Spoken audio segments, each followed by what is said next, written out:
땅의 일, 하늘의 일. Touching the Voice라고 하는 책이 있습니다. 친구여 자의를 끊어라 라고 하는 번역본의 원 제목입니다. 1985년 두 산악인이 안데스 산맥에 시울라 그란데 봉을 등정했습니다. 하산을 하는데 도중 동료가 크레바스에 빠집니다. 어쩔 수 없이 로프를 끊어버리게 되는 비극적인 사건의 실화입니다. 그런데 놀랍게 죽은 줄 알았던 동료가 살아 돌아온다는 이야기입니다. 이런 터칭 더 보이스와 비슷한 사건이 바로 산악인 박정헌 씨에게 일어났습니다.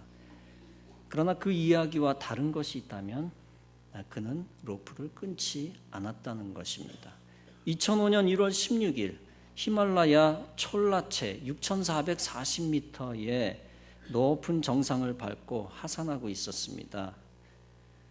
그런데 함께 로프를 묶고 있었던 후배 동료가 크레바스에 빠졌습니다. 그들은 4박 5일 동안 죽음의 문턱까지 갔다가 살아났습니다. 그러나 그 사건은 국내 최고의 암벽 등반가였던 박정헌 씨의 손가락을 빼앗아갔습니다. 산악인으로서 그의 삶은 끝장난 것이었습니다. 뭉툭해진 손가락으로 더 이상 히말라야를 오를 수가 없었습니다. 인생을 송두리째 잃어버린 것이었습니다. 그런데도 히말라야 주위를 어슬렁거립니다. 그러던 중 중국 타클라마칸 사막을 선후배들과 함께 자전거로 달린 적이 있었습니다. 모래폭풍을 뚫고 앞서거니 뒤서거니 하며 경주를 합니다. 그때 그는 이렇게 느꼈습니다. 나 스스로 페달을 밟지 아니하면 인생에서 낙오한다. 세상의 삶도 이런 것과 다를 것이 없다. 그런 각오를 가지고 그는 금년 8월 패러글라이더를 타고 히말라야 산맥 위로 날아가는 새로운 도전을 시작했습니다. 그것은 힌두쿠시에서 칸젠 중가까지 비행하는 6개월간의 대장정이었습니다. 사람들이 그에게 묻습니다. 당신이 방황하면서 그 사고의 순간을 떠올리면서 후회하지는 않았습니까? 왜냐하면 그는 크레바스에 빠진 동료를 구하는 대신 손가락을 잃었기 때문입니다. 박정헌 씨는 이렇게 말했습니다. 산에서의 사고는 누구에게나 일어날 수가 있습니다. 이를 후회한다면 산에 간 것을 후회해야 되겠지요. 산은 제가 좋아서 선택한 것입니다. 다만 그 사고의 원죄에 대해서 깊이 생각해 보았습니다. 크레바스에 빠졌던 후배에게 이런 얘기를 했습니다. 나는 너를 산으로 인도한 죄가 있고 너는 크레바스에 빠진 죄가 있다. 우리는 똑같은 죄를 지었다. 서로 미워할 필요가 없다. 그 사고 당시 우당탕탕하면서 박정헌 씨는 정신을 잃었었습니다. 로프가 그의 목 주위를 휘감았었는데 후배는 인기척이 없었고 1시간이 지났습니다. 그 순간 박정헌 씨에게 제일 먼저 생각난 것이 바로 그 유명한 터칭 더 보이스였습니다. 왜냐하면 후배와 연결되어 있는 로프를 끊을지 말지를 결정을 해야 했기 때문입니다. 그 책에서는 로프를 끊어버리지만 박 씨는 로프를 끊지 않았습니다. 만약 로프를 끊어버렸을 때 그 순간 그에게 닥칠 예상들이 스쳐 지나갔습니다. 후배 부모님들이 인천공항에서 나를 보고 어떻게 대할까? 농사 지어서 귀한 자식 사범대에 보냈더니 산에 데려가 사고를 당하게 했다라고 할 것 같았습니다. 한국에 돌아가면 산악계에서 이 상황을 곧이곧대로 받아줄까? 후배가 정말로 죽었는지 확인하고 로프를 끊었느냐 의심할 것이었습니다. 다시 정신을 차리고 불러보니 후배의 대답 소리가 들렸습니다. 다친 데는 없나? 라고 물었더니 다리가 부러졌다는 것입니다. 그 얘기를 듣고 하늘이 캄캄해졌습니다. 끝장난 거라고 생각했습니다. 왜냐하면 크레바스는 냉장고 못지않게 아주 냉동창고나 다름없었기 때문입니다. 크레바스에 빠진 후배에 대한 미움이 싹 텄습니다. 터칭 더 보이스라고 하는 책 속의 실화는 크레바스에 빠진 동료가 부상당한 자신을 파트너가 버리고 갈까봐 다리가 부러진 사실을 숨깁니다. 그러나 박정원 씨는 후배를 꺼내기 위해 온몸으로 그가 올라오는 무게를 버텼습니다. 허리에 두른 뒤 두 손으로 로프를 당겼습니다. 뼈가 으스러질 것 같았습니다. 그들은 남은 초콜릿 5개와 비스켓 2봉지 가지고 죽음의 날들을 기다렸습니다. 그들은 탈진으로 환각, 청각을 경험했습니다. 박정원 씨는 그 순간 사람들에 대한 용서에 대해서 생각해 보았습니다. 많은 사람들이 이렇게 허무하게 죽는데 왜 그렇게 많은 적들을 만들까? 사고를 당한 3일 후 박정원 씨는 결단을 내렸습니다. 내가 구조를 요청하러 갈 테니 너는 남아있어. 내가 다시 돌아온다. 먼저 마을을 찾아 나섭니다. 움막을 발견했는데 아무도 없습니다. 쓰러졌는데 잠이 들어버렸습니다. 그러다가 누군가 삐그덕 하면서 문을 열고 들어옵니다. 다름 아닌 동료 후배였습니다. 그대로 있으면 죽을 것 같아서 계속 따라왔다는 것입니다. 그들은 처음으로 서로 끌어안고 울었습니다. 여러분, 설교자는 이 이야기를 접하면서 인간의 의리와 신의에 대해서 생각해 보았습니다. 그렇다. 생사를 함께하는 사람 사이에서는 신의가 목숨보다 중요하다. 박 씨는 친구를 죽게 놔두면 손가락 8개를 다 살릴 수도 있었습니다. 그러나 그는 신의를 택했고 자신의 손가락 8개 대신에 후배의 목숨을 구했습니다. 여러분, 세상에 수많은 사람들이 그런데 신뢰를 저버리고 자기 살 길, 자기 목숨에만 집착합니다.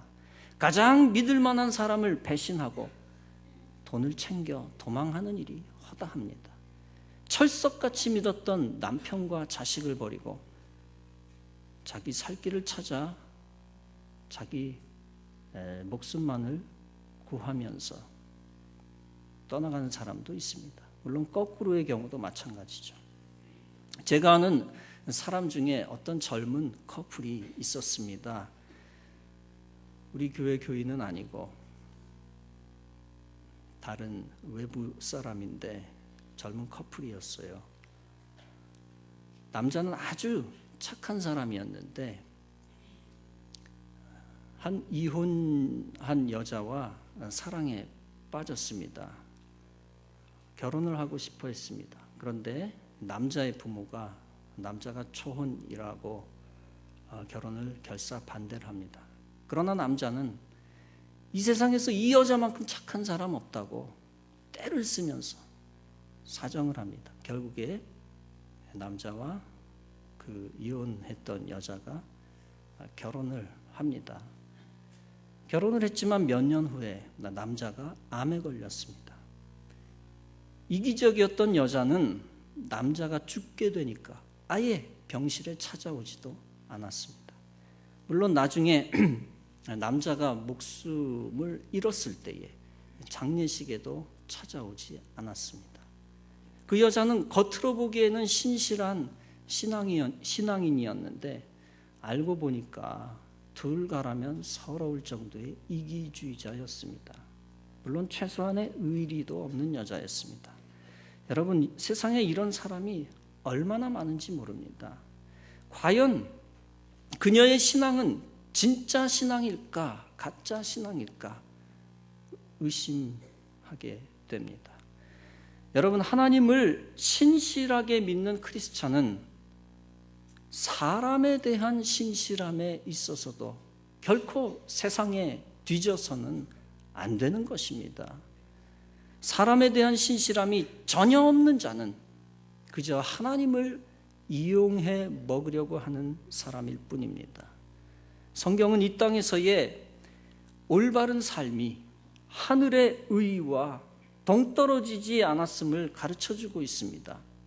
본문은 말씀합니다. 진실로 너희에게 이르노니 무엇이든지 너희가 땅에서 매면 하늘에서도 매일 것이요 무엇이든지 땅에서 풀면 하늘에서도 풀리리라. 우리가 이 땅에서 사람에게 신실하지 아니하고 하늘의 상을 기대할 수가 없습니다. 이 땅에서 양심을 팔아먹은 사람을 하늘에서 잘했다고 박수 쳐주지 않습니다. 사람을 용서하지 아니하고 미워하고 저주하는 사람이 하늘에서 개선할 수가 없습니다. 수많은 사람들이 하나님과 예수님과 성령님을 오해합니다. 나는 구원을 받았으니까 불륜을 저질러도 하늘 창고에 이상이 없을 거야. 하나님은 나를 좋아하니까 내가 저 사람을 죽여도 하나님은 이해하실 거야. 이런 착각, 완전한 자기 망상에 빠지는 사람도 있습니다. 어떤 가난한 가족에게 전재산 5천만 원이 있었다고 합시다. 그런데 어떤 집사가 그 가난한 집에 5천만 원을 송두리째 사기쳐서 빼앗아가 버립니다. 증거가 없어서 가난한 사람은 제대로 하소연하지도 못하고 송사하지도 못합니다.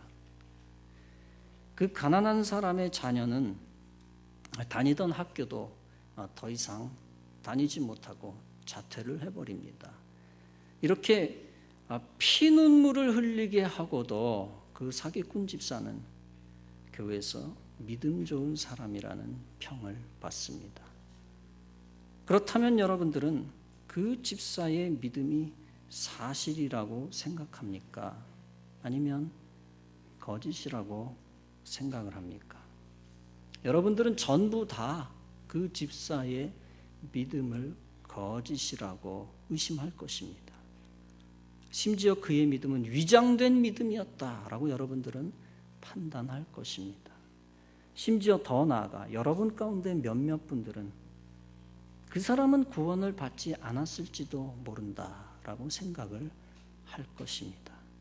왜 여러분이 의심하게 되었을까요? 진정으로 하나님에 대해 신실한 자라면 인간에 대해 사기치는 일을 하지 않을 것이다 라고 여러분들이 믿고 있기 때문입니다. 하나님에 대해 신실한 자가 양심을 팔아먹는 일을 감히 할 수 없다는 것을 여러분들이 잘 알고 있기 때문입니다. 물론 인간은 끝까지 불완전하고 실수하는 존재입니다. 인간이 윤리 도덕을 가지고 구원을 받는 것은 아니지요. 인간이 선한 일을 완벽하게 수행했다고 해서 그것 때문에 구원을 받는 것은 아닙니다. 인간의 윤리 도덕이라고 하는 것은 위대한 믿음에 비하면 사실 아무것도 아니죠. 원래 교회는 착한 사람 만들기 위한 단체가 아니라 구원받는 사람을 만드는 곳이지요. 분명히 인간의 의와 하나님의 의는 전혀 다른 것입니다. 그럼에도 불구하고 회개하지 않는 마귀의 심장을 가지고 선한 양심을 저버리는 자는 위험합니다. 마귀의 마음을 가지고 이 땅에서 사는 사람은 위험합니다. 그의 믿음까지도, 믿음 생활하고 있어도 그의 믿음까지도 의심받게 되는 것입니다. 하나님은 결코 윤리, 도덕, 그리고 사람 사이에서의 신의, 의리를 우습게 보시지 아니하십니다. 그래서 우리 주님은 믿음 따로, 양심 따로, 떼어놓는 논리를 용납하지 아니하십니다. 땅의 선한 일은 다 하늘의 선한 일과 깊은 연관성이 있습니다. 마태복음 16장에서도 예수께서 베드로에게 비슷한 말씀을 하셨습니다. 내가 천국 열쇠를 네게 주리니 네가 땅에서 무엇이든지 매면 하늘에서도 매일 것이요 네가 땅에서 무엇이든지 풀면 하늘에서도 풀리리라. 본문 말씀 앞부분은 죄를 범한 형제에 대한 용서를 시도해 보라는 말씀입니다. 회개가 있고 용서가 있으면 마음이 열리고 하늘문이 열리는 것입니다. 인간관계가 막히면 하늘의 축복도 막히고 인간관계가 열리면 하늘의 축복도 열려지는 것입니다. 마태복음 5장에서 예수님은 말씀합니다. 너희 빛을 사람 앞에 비추게 하여 저희로 너희 착한 행실을 보고 하늘에 계신 너희 아버지께 영광을 돌리게 하라. 또 같은 5장에서 예수님은 계속 말씀하십니다. 누구든지 이 계명 중에 지극히 작은 것 하나라도 버리고 또 그같이 사람을 가르치는 자는 천국에서 지극히 작다 일컬음을 받을 것이요 누구든지 이를 행하며 가르치는 자는 천국에서 크다 일컬음을 받을 것이니라. 무슨 말씀입니까? 여기서 계명이라고 하는 것은 양심, 특별히 하나님의 양심과 관련된 모든 것을 의미합니다. 양심대로 계명 지키며 사는 자가 천국 백성으로서 마땅한 도리를 하는 사람이라는 말씀입니다. 바로 이어서 예수님은 말씀합니다. 내가 너희에게 이르노니 너희 의가 서기관과 바리새인보다 더 낫지 못하면 결단코 천국에 들어가지 못하리라. 이 말씀은 조금 실수했다고 벌벌 떨면서 살라는 얘기가 아닙니다. 단지 윤리, 도덕을 무시하면서 뻔뻔스럽게 살면서 하나님을 모욕하지 말라는 뜻입니다.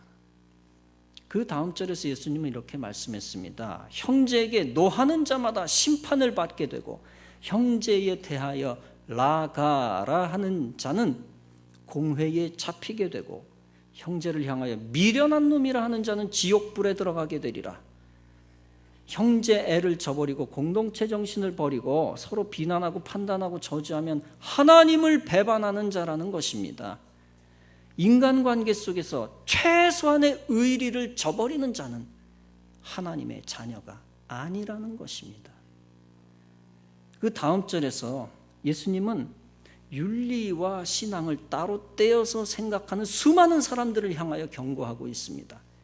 예물을 제단에 드리다가 거기서 내 형제와 원망 들을 만한 일이 있는 줄 생각나거든 예물을 제단 앞에 두고 먼저 가서 형제와 화목하고 그 후에 와서 예물을 드리라.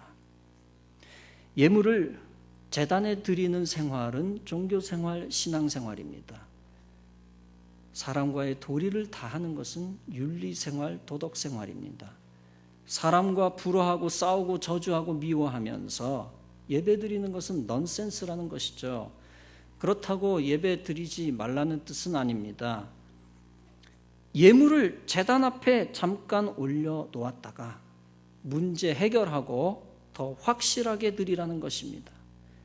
즉 신앙생활은 절대 포기해서는 안 되는 것이지만 윤리 문제가 해결되지 않고는 그 신앙생활은 반의 반밖에 효과가 없다는 얘기입니다. 분명히 신앙생활에 비해 윤리생활은 10분의 1밖에 안 됩니다. 분명히 신앙은 윤리 위에 있습니다. 신앙에 비해 윤리는 신앙에 비해 100분의 1밖에 안 됩니다. 그럼에도 불구하고 이 윤리생활조차 무시하거나 폐하면 하나님이 노하신다는 것입니다. 겉으로 바른 생활하는 것만이 중요한 것이 아니라 또 겉으로 바른 예배 생활하는 것이 중요한 것이 아니라 겉으로만 하는 게 중요한 것이 아니라 양심까지 살아있어야 된다 하는 것입니다. 베드로전서 3장은 말씀합니다. 선한 양심을 가지라. 이는 그리스도 안에 있는 너희의 선행을 욕하는 자들로 그 비방하는 일에 부끄러움을 당하게 하려 함이라. 선을 행함으로 고난받는 것이 하나님의 뜻일진데 악을 행함으로 고난받는 것보다 나으니라. 여러분, 사람의 일이라고 해서 하나님의 일과 관계없다고 착각해서는 안 됩니다. 사람과의 신실함의 정도를 보고 얼마나 신의가 있는가, 얼마나 양심을 지키는가, 또 얼마나 의리를 지키는가, 이것을 보고 하나님께서 내 곁에 둘 것인가 말 것인가 하는 것을 결정하신다는 것입니다. 그러므로 신앙생활에 있어서 착한 성품이 얼마나 중요한지 모릅니다. 사람의 일도 다 하나님의 일과 관계가 있습니다. 요한일서 3장은 말씀합니다. 우리가 형제를 사랑함으로 사망에서 옮겨 생명으로 들어간 줄을 알거니와 사랑치 아니하는 자는 사망에 거하느니라. 무슨 말씀입니까? 형제 사랑하는 것도 영적 생명과 전혀 무관하지는 않다는 것입니다. 또 이어서 이렇게 말씀합니다. 그 형제를 미워하는 자마다 살인하는 자니 살인하는 자마다 영생이 그 속에 거하지 아니하는 것을 너희가 아는 바라. 무슨 말씀입니까? 즉 형제를 미워하는 자를 하나님이 의심하시겠다는 겁니다. 저 사람이 형제를 저렇게도 미워하는데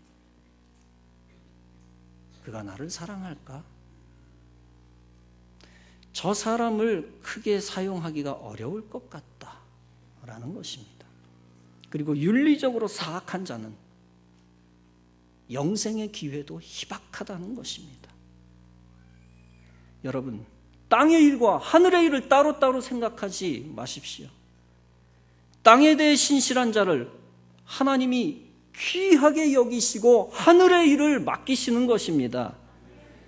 땅에 양심이 없는 자는 결코 하늘의 양심을 대변할 수도 없습니다. 요한일서 4장은 말씀합니다. 사랑하는 자들아, 우리가 서로 사랑하자.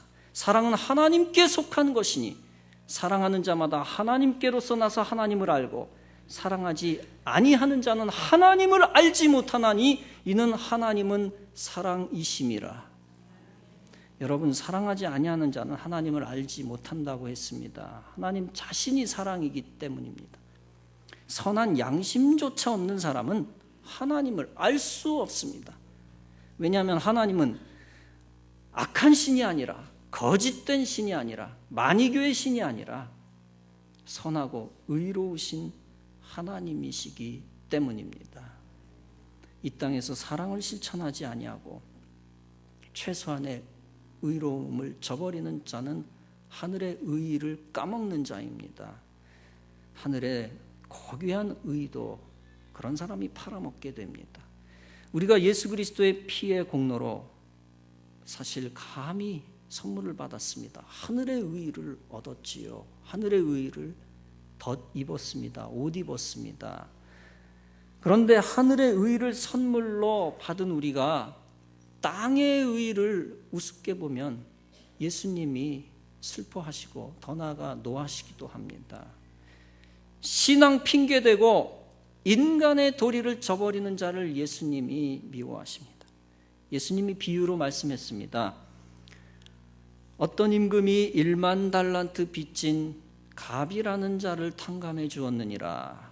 그런데 그 거액의 은혜를 입은 자가 자기에게 겨우 100데나리온밖에 안 꾼 사람, 을이라고 하는 자를 감옥에 가두었다.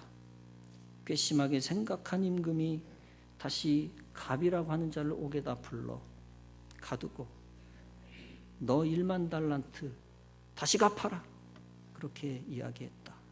이와 같이 너희가 각각 중심으로 형제를 용서하지 아니하면 내 천부께서도 이와 같이 너희에게 행하리라. 그렇습니다.